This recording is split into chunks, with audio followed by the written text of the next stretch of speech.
Welcome into another edition of Heart of the Cardinal. We're diving deep into our Ball State men's basketball athletes' stories and finding out who they are to get you ready for the 25-26 season for the Betsy M. Ross Studios and SportsLink. And here today we have Elmore James with us, transfer from Ohio. Elmore, appreciate your time. Yo, thank you for having me too. How's everything going so far? You've had a chance to be on campus for a couple weeks. Everything's been going good. Coach Lewis has welcomed not only myself, but all of us newcomers with open hands and stuff. Then, like, the staff, like the assistant coaches, even the managers, like, it's just a welcoming family environment overall. So I'm excited for it, excited to be a part of it, and excited to get to our journey headed to the MAC tournament, too. So A MAC tournament that you're familiar with. Yeah. Being with Ohio. Yeah. What have you learned about the MAC throughout your time in it?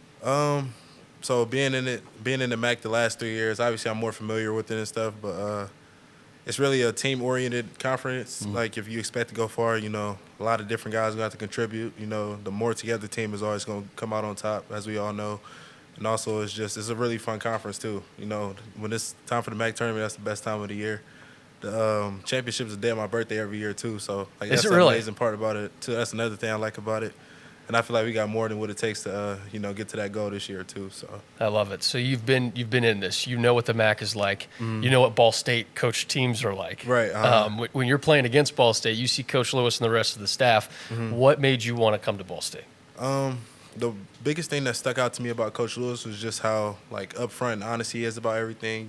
He never cuts corners. He's always just very transparent and honest about how he feels and stuff. He was coached by Coach Bob Knight, obviously, had a great career at Indiana too, and that's another thing I admire about him a lot too, being able to be coached by somebody who has experience not only coaching but playing Division I basketball too as well. So that's another thing that sticks out to me about him. And then the way that the assistants are invested in player development and stuff too, that's another thing that caught my eye a lot about Ball State too. So when you say player development, what does that mean for you personally? Just simply being willing to get up in the morning, get up shots, work on what they feel I may need to work on and stuff, things that I may need to work on too. They're open-minded a lot about a lot of stuff like that. So that's another thing I love a lot because I love to be in the gym. So just getting their intel every day, and just working on what I got to work on every day. I know it's all going to add up for all of us too. So.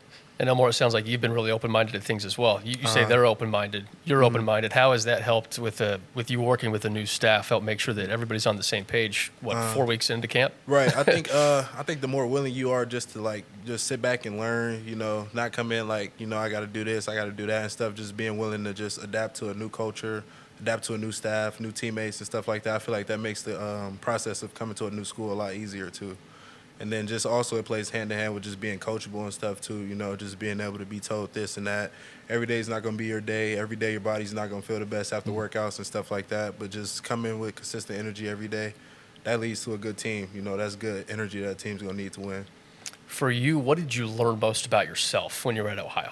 I learned that I'm a very resilient person. I don't like to give up at all. I love to work through everything no matter what. I love to just stick to a schedule, and I just love to be known as the winner of the team, whether it comes to rebounding, guarding the best players, scoring, stepping up when I need to, being the most coachable, anything like that. I'm always willing to do that little stuff just to get to that win.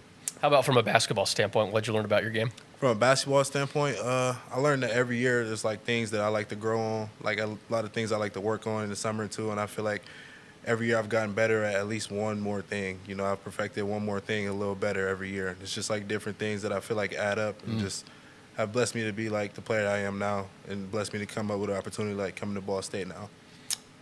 When you entered the portal and you are venturing to see what your next journey is and your next spot, you mentioned the coaching staff and wanting to be coached by somebody with Coach Lewis. Did you immediately know that that is what the type of atmosphere you wanted to be in right off the bat, or was it something that you learned throughout the process? Yeah, I definitely learned that was definitely something I wanted right off the bat too. And this was the only school I visited throughout the process of transferring too. So I knew for a fact that Coach Lewis caught my interest a lot, and I couldn't wait to get down to campus with my family and just check things out. Just see how things were in person, get to know them more, get to see the staff more, see the amazing facilities, even the Letterman building. I came and visited too. I liked it a lot. So it was just it felt like a home atmosphere when I came on campus, and talking to my parents, we just felt like this would be the best choice for me just to pursue my last year of college basketball. Absolutely. I think that's key to any situation that you just said, that you fell in love with every aspect of it, and this was the only place that you visited. When you were an opposing player and you'd come to Ball State, did you ever get to see campus at all, or are you now just starting to finally get to see it? The last time I played at Ball State was My sophomore year, actually. It's Yeah. so every year when I was at OU prior to coming here, we always played one game at Ball State, whether they would come to us or not, and it just flipped every year. So last time I was here was my sophomore year, but I always liked the gym. Like, it had like a throwback vibe to it. I always liked that about it and stuff. So now that I'm able to play here and, be a part of this, program and stuff, like, I'm excited for it, especially how well they did the new court, too, with the black outline. I like it a lot. I was just about to ask you. You were able to play on the old court. Now you get to play on the new one. Yeah, I like the new one a lot. Like, the new design is really nice. Like, there's a great practice gym there, too. Like, I love it a lot. When you're not in Worthen or Shondell, what is Mm-hmm. Elmore James doing? Usually playing the game, probably. Trying to eat healthier. I go to Everbowl a lot. Okay. And Hey, Brady Sally's probably happy about that. Yeah. Women's basketball coach. yeah, no, that place is real good. And then usually probably just chilling with my roommate, watching like games or something like that, just chilling, talking to him in the living room, stuff like that. And then trying to do team bonding stuff when we can, when we all don't got nothing to do. You mentioned games. You mean video games? Yeah, video games. Okay. What's your go-to? I was real into 2K earlier in the year, but Okay. I've been playing NCAA football a lot more lately. Okay, so Xbox or PlayStation. Okay, okay. NCAA football. Excited for the new one to come out soon. Yeah, no, I'm definitely excited for it. Yep. If you weren't a basketball player, what sport would you be playing?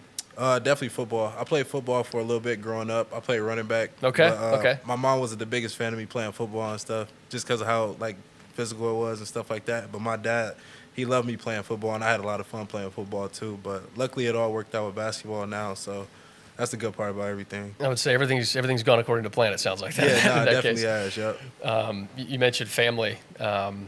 What's your family dynamic like? You guys close? Everybody come to games and stuff like that? Yeah, they all come to games. We're all really close. I have an older sister, Imani, and then I have a twin sister, Maya. So they all try to come down to games whenever they can and stuff. And I know they're excited to come down to games here in Ball State too, as well, this year. So Did they ever go to your sophomore year? Did they go to Ball State, Ohio? Or did they not get to that game? no, they didn't get to that game, but they were able to watch me play Ball State my freshman year at home, and when we played Ball State in the first round of the MAC tournament my freshman year too. So. Love it. I love it. You said something about rebounding all the way back at the beginning of this conversation.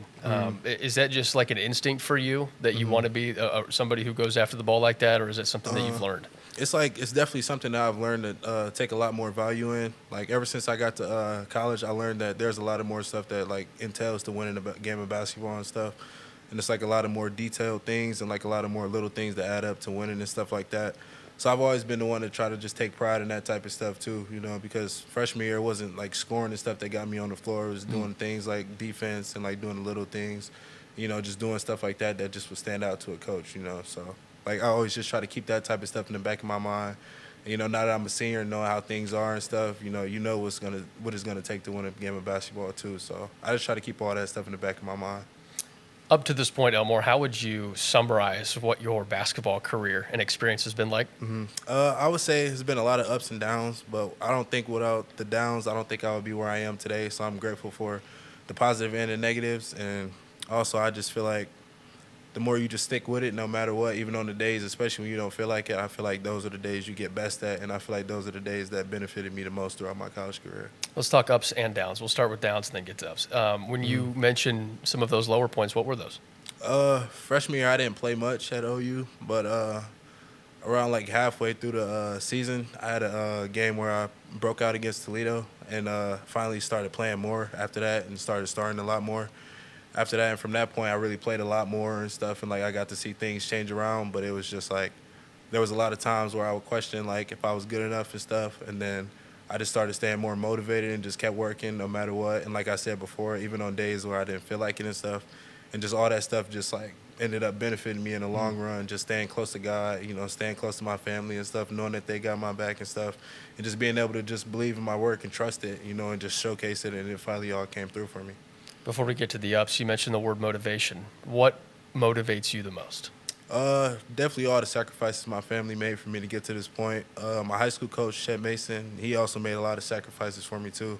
And he played in the MAC at Miami of Ohio in the 90s. So he's another reason why I want to stay in the MAC and, just continue to just keep building up like my resume in the MAC and stuff, and just try to get down to the MAC tournament and just make things happen for Ball State. This is great. You were born to be in the MAC. I just feel like it was meant to be. Yeah. And then one of my high school teammates who I've been in the same schooling system since about 5th grade, he's the center at Miami of Ohio now too. So I get to see him and stuff like that. It's a lot of familiar faces I see in the MAC. So I just love the conference overall. I'm excited to be in it another year. That's awesome. That is awesome. What have been some of your favorite college memories so far? Definitely my freshman year, the game against Toledo, because that pretty much like started my college journey. Definitely that game, my first game in the MAC tournament ever, my freshman year. Like the energy of that, just it being new to me, and it also being in my hometown too. Just that feeling of always being down there every year, just knowing you got a chance to bring it all home in your hometown in front of your family and friends and coaches that you haven't seen in a while and stuff. Just being away at school, like it's really special. You mentioned a couple of minutes ago sacrifices from your family, sacrifices from your coaches. Do you mean that just the time and the commitment that they poured into you? Definitely the time and commitment, all the money they spent on me, like taking me to AAU trips and stuff, always making sure I was like fine, whether it be on or off the court. I feel like all that stuff helped me a lot too and just kept me like level headed and just they brought me up the right way. So Oh, that's awesome. When you turn on the tape and you look at Elmore James basketball, what do you see that you want to make sure that you're growing on to be your best version in your senior year?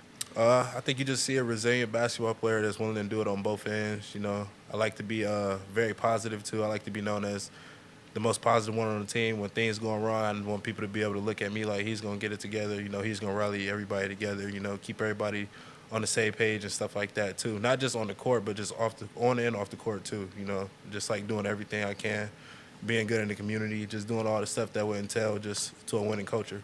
You mentioned community, kids camp already. You like walk in the door and boom, there's kids camp. Yeah, Basically, what was that experience like? It was pretty good. Like I've been experienced doing kids camp and stuff, so it was kind of like second nature to me. Like I always enjoy giving back because when I was their age, I know I would have loved to have experiences like that too. Being able to work with college kids and stuff, getting their experience, being around them and stuff. I know it's special for them. What are you learning about your new teammates?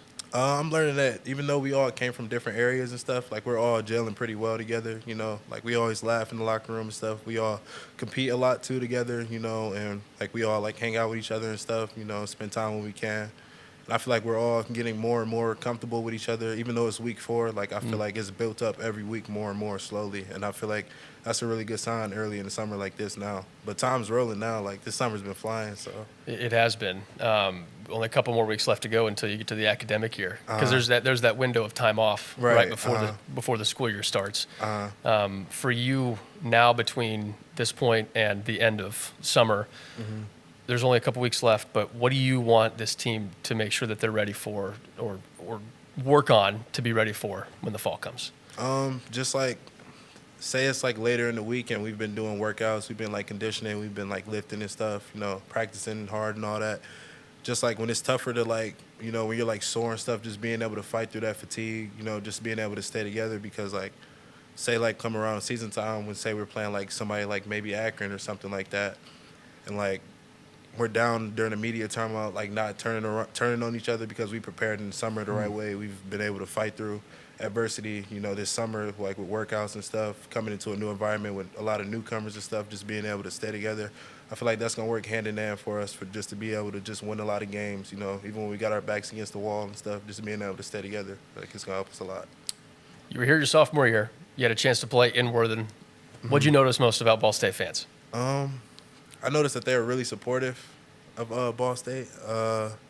But also at the same time, we want to bring in even more fans this year too, just keep it going, obviously bring a lot of more wins this year, and just continue to just keep building up the culture, building up the community, within basketball and all that, and just bringing up a lot of positivity this year for everybody. Elmore, you want to be in the broadcast business, it sounds like, right? Yeah, no, I would definitely love to be in broadcasting. I was already in communications at OU prior to this, so when I got introduced to the Letterman building by Chris Taylor, like I immediately fell in love with it. I liked everything about it. So it's definitely something I want to take more pride in and get more acclimated with this year at Ball State. I love it. This is Chris Taylor's building. This is his home right here. Yeah, he showed me all around it too. Like I like the building a lot. Where did your passion come for broadcasting? It was just like I'm really notable about a lot of different like basketball players and stuff. I always kept up with like college basketball even before I got to college and stuff. So it was like once I found out that there was a great broadcasting program here after he explained it to me and stuff and told me you beat out schools like Arizona State and Syracuse this past year, like it made me think it was a no-brainer to just try to get into a profession like this, you know, when I'm all said and done with basketball. And you found out about this broadcast program after you committed. After I committed, yep. And that just made it even better, too. Yeah. Like, that's why I say it felt like home as soon as I was here and just felt like a no-brainer on and off the court. I love it. So we'll get you on the sidelines. Well, let's get you as a sideline reporter for one of our TV games. I would love to do that. I wouldn't mind to do that at all. Let's do it. We'll talk later. Yeah, appreciate you. Of course.